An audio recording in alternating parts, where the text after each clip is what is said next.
Hey everyone, this is The Honest Student, and today we're talking about prepping for the MCAT. The MCAT is one of the toughest tests you can take. It's a 7-hour test that's truly a culmination of all of your undergraduate science classes. I'm hoping that by sharing what I did to prepare for my MCAT, you can feel more at peace when preparing for your own. Before you watch this video, I highly recommend reading the website below in the description, which will give you more of an idea of what the MCAT actually is. Okay, now to get into the actual MCAT prep. I think there are 3 groups, in my opinion, of MCAT prep. There is the free stuff, the must-haves, and then the can-haves. First is the best, the free stuff. Khan Academy has some great free lectures that cover a majority of the MCAT content. And thankfully, they just got a boost to provide more MCAT content until 2026, so praise the Lord. Jack Wesson is another great company that provides daily CARS passages and walks you through why each answer is wrong or right, a great way to do a little CARS review.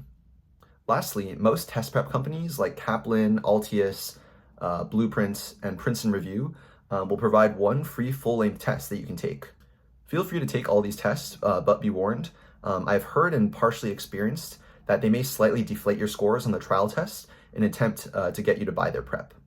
All right, now before we dive into our must-haves, I want to explain that I refer to these as must-haves because I don't know anyone personally who did well in the MCAT without using these, and I personally don't think I would have done as well as I did without these resources.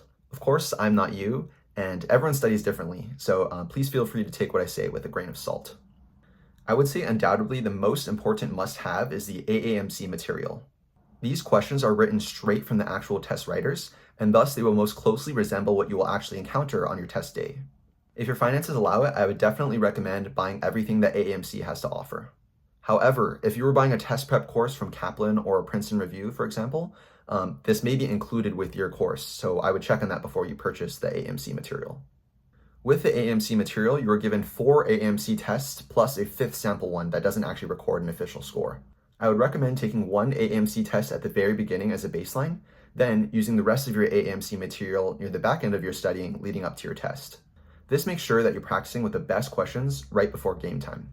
I would also say that some form of flashcards are a must-have for the MCAT. Without actively testing yourself, the material just won't stick. I've used Quizlet before, but I think by far the most widely used and effective method for the MCAT is Anki. Anki is an intuitive flashcard system that uses a tiered system to optimize your study time. When you're doing the flashcards, you can control when you will see the card again by marking how difficult it was for you. Harder cards will appear earlier, and easier cards will have more time in between.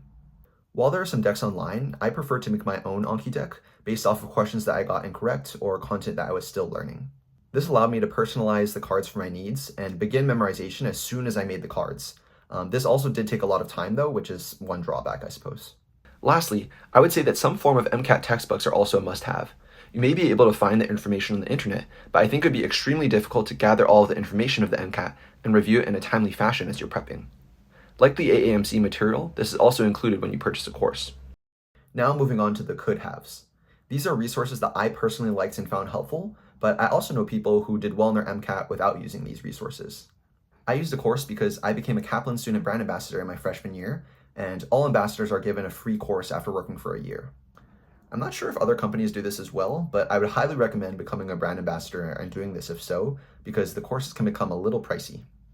For my Kaplan course, which I did online during COVID-19, I found that it was helpful because it gave me a study strategy. They assign specific chapters of the book to read and problems to do, and organize your schedule so that you peak for test time.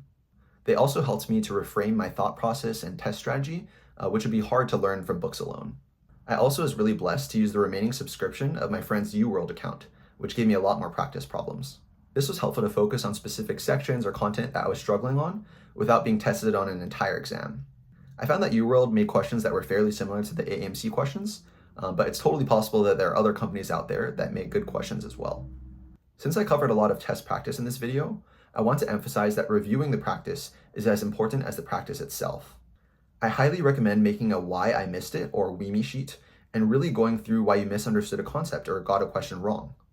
Without a system like this, you won't really be improving and you'll continue to make the same mistakes on future tests, which we want to avoid. Now, before I end this video, I want to emphasize that although the MCAT is important, in no way does it determine your worth as a human being. A score is just a score, and just like every other test, they're not really a perfect metric of your success or understanding. I would encourage you to just try your best and see each practice test as an opportunity to grow, rather than a potential to fail.